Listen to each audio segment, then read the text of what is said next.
সর্বোচ্চ আদালতের আদেশে কাটল ডাকসু নির্বাচন নিয়ে অনিশ্চয়তা। নির্বাচন স্থগিত করে হাইকোর্টের দেয়া আদেশ স্থগিত করেছেন আপিল বিভাগ। এদিকে শেষ মুহূর্তে প্রচারণায় ব্যস্ত সময় পার করছে ডাকসু নির্বাচনের প্রার্থীরা। বিভিন্ন প্রতিশ্রুতি নিয়ে ঘুরছেন ভোটারদের দ্বারে দ্বারে। বিভিন্ন দাবিতে ইসিতে করছেন অভিযোগ। ছাত্রদলের দাবি ভোট কেন্দ্র বাড়ানো, আবার অনেকেই কিছু প্রার্থীকে বিশেষ সুবিধা দেওয়ার অভিযোগ তুলছেন ইসির বিরুদ্ধে। ৯ সেপ্টেম্বরে ডাকসু নির্বাচন হতে আর কোনো বাধা রইল না। নির্বাচন স্থগিত করে হাইকোর্টের দেয়া আদেশ স্থগিত করেছেন আপিল বিভাগ।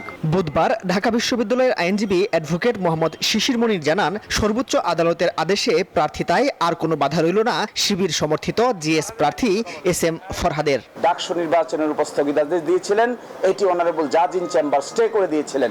আজকে বাংলাদেশের সর্বোচ্চ আদালত হাইকোর্ট ডিভিশনের আদেশের উপর স্থগিতাদেশ দিয়েছেন এবং ৩০ অক্টোবর ২০২৫ পর্যন্ত এই স্থগিতাদেশ বহাল থাকবে।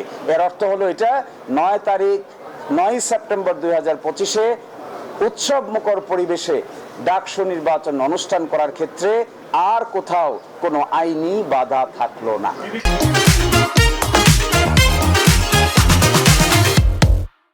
সর্বোচ্চ আদালতের আদেশ ঢাকা বিশ্ববিদ্যালয় ক্যাম্পাসে পৌঁছালে স্বাগত জানায় প্রার্থীরা। শিবির সমর্থিত ভিপি প্রার্থী সাদিক কাহিম বলেন, জয় হয়েছে ডাকসুর। নির্বাচন বানচাল করার জন্য এখানে বিভিন্ন পক্ষ চেষ্টা করছে। তো এই ব্যাপারে বিশ্ববিদ্যালয়ের শিক্ষার্থীরা যথেষ্ট সচেতন। যখন বানচাল করার চেষ্টা হয়েছিল, শিক্ষার্থীরা রাস্তায় নেমে পড়েছিল এবং এখনও বিভিন্ন ধরনের ষড়যন্ত্র এবং চক্রান্ত আমরা দেখতে পাচ্ছি। এদিকে নবম দিনের প্রচারণায় নানা অভিযোগ নিয়ে বুধবার ইসিতে যান ছাত্রদল সমর্থিত প্যানেলের ভিপি প্রার্থী আবিদুল ইসলাম। ডাকসু নির্বাচন ২০২৫ সেটাকে সুন্দর, সুষ্ঠু, নিরপেক্ষভাবে অনুষ্ঠিত করার জন্য আমরা নির্বাচন কমিশনের সাথে আমাদের যে আলোচনা সেটা আমরা তুলে ধরেছিলাম। বৃহৎ একটি রাজনৈতিক শক্তি নির্বাচন বানচালের চেষ্টা করছে বলে দাবি করেন বৈষম্য বিরোধী ছাত্র সংসদ ও সমন্বিত শিক্ষার্থী সংসদ। আমরা প্রত্যাশা করি যে ডাকসু নির্বাচনের আগে আর কোনো বিচারিক প্রক্রিয়া হোক বা অন্য কোনো প্রক্রিয়ায় কোনো বাধা আসবে না।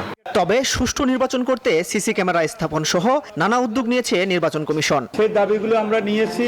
মাসুদ সুমন, নিউজ 24, ঢাকা।